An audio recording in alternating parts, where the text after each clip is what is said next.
O ito, pera. Alam ko naman, pera lang naman kailangan mo eh. Bilisan mo, kunin mo. Mga bata ah. Mukha kang pera.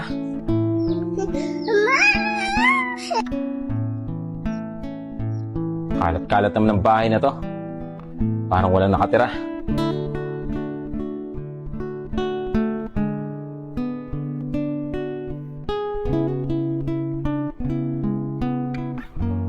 Ano ba to? Ba't ang kalat-kalat naman ng bahay? Binigyan naman kita ng pera. Kulang pa ba yun? Naririnig ng mga bata. Naririnig ng mga bata. Ayusin mo yung trabaho sa bahay na to ha. Shit na buhay to. Pagtimpla mo ko ng kape.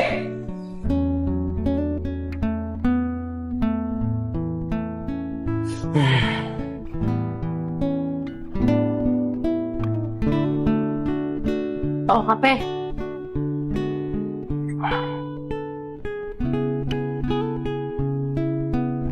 Oh, bakit? Bakit? 50 pesos. Ano? 50 pesos, bayad sa kape. Mukhang talagang pera itong asawa ko na to eh. 50 pesos Oo. para sa kape na to. Oo, mukha kasi akong pera, di ba? Kumila na! Dahil pa sinasabi, 50 pesos para sa kape. Ganyan talaga ako kasi mukha akong pera. Ang bihira ka talaga. Wala na akong masabi sa'yo. Napakamukhang pera mo. Oo, talaga. Yan, 100. Mo sa baga mo. Mukhang pera masyado. Kahiya ka. Talaga.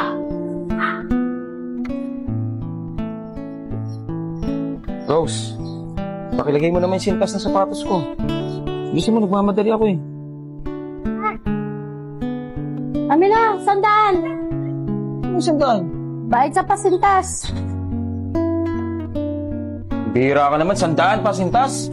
Oo, ganun talaga kapag ang asawa mo ang pera. Bawat galaw may bayad.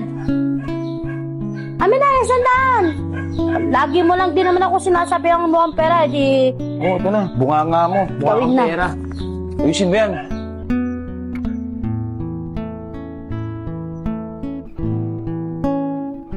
Rose. Pakiplansya mo muna itong pantalon ko, dali. Nagmamadali ako. Pakiplansya mo na. Plancha. 500, bago ko planchahin. Diba? Bayaran mo akong 500. Rose, ano ba nangyayari sa'yo? Ano nangyayari sa akin?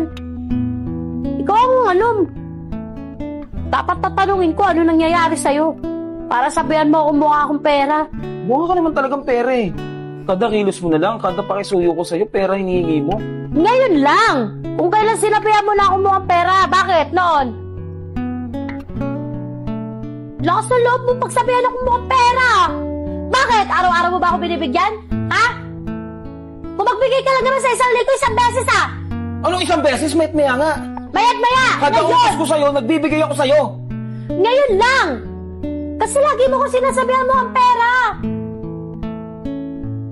Hindi ako mukhang pera! Responsibilidad mo yan! Bakit? Di ba pinag-usapan natin yan?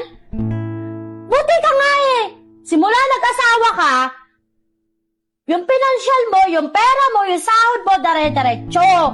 Trabaho mo, diretso. Samantalang ako, pinili ko rito sa bahay, tinigil ko ang trabaho ko, na pwede naman talaga mas mataas pakitain ko sa'yo, pero, ito, ano ginawa ko? Ito, dito ako sa bahay, dito ako sa bata, responsibilidad ko, ikaw. Sa pera. O ito pera, para manahimik ka. Magkano kailangan mo? O ayan, 500 pagpa-plancha. Ayan, sobra-sobra pa yan. Tapos ito, mamaya kakain ako dito. Tapos ito, ayan, saksak mo sa bunganga mo para tumahimik ka na. Nakakausap pa kita, ano mo kang pera? Ha? Bakit ganyan kang tao? Lagi mo ko sinasabihan mo ang pera. Rob, tingnan mo yung bahay. Tingnan mo. Saan ko dinadala yung pera? Sa pamamahay natin. Sa mga bata. Sige, kailan mo ako nakita nakatambay sa labas? Kailan mo ako nakita nagsusugal? Sabihin mo sa akin. Di ba wala? Kasi wala akong ginawa kundi dito sa bahay. Maging maayos ang pamilyang meron tayo. Nasasabihan mo ako mukha akong pera? Ha? Alam mo, sa totoo lang, minahal kita na wala kang pera. Pumukha pera lang pala ako, sana nagmahal ako yung mayaman na. Sa tingin mo mayaman ka? Di ka naman mayaman ah. Nasasabihan mo sa akin mukha akong pera? Alam mo, mas pipiliin ko pa yung lalaki na walang pera pero marunong rumaspeto sa asawa. Akala mo hindi ako nasasaktan kapag sinasabihan mo ko na mukha akong pera? Ha? Masakit sa amin yung babae. Masakit na sa amin na hindi kami nakakatulong. Wala kami na ibibigay ng pera kasi wala kami ginawa kundi nasa loob lang kami ng bahay. Wala naman kami trabaho. May trabaho kami, wala naman sahod. Kasi trabaho namin natin mag-alaga eh. Tapos sasabihan niyo pa ako? Sasabihan mo pa ako na mukha akong pera? Tao lang din kami, nasasaktan kami.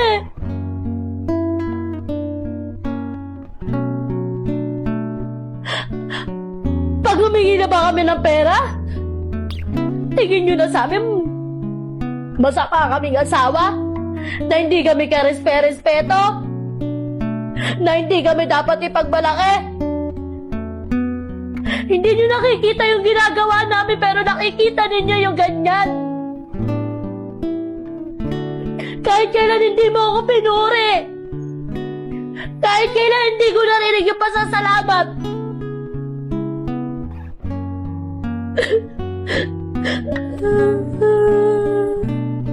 Sorry.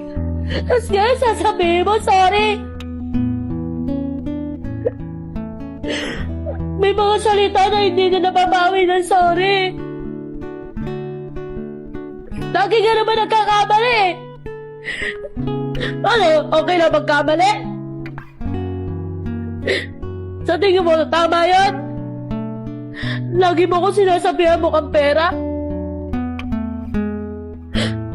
Kung mukhang pera lang ang batayan sa pagmamahal, ba't pipiliin kita? Hindi doon na ako sa mapera. Ba't kailangan ko pa maghirap? Konting may ibigay ka na pera, sasabihin mo mukhang pera. Bakit? Kaya ko rin naman magtrabaho ah. Pero mas pinili ko rito, magkulong dito para sa pamilya natin. Responsibilidad mo yan eh. Sorry na. Makapagsalita ka.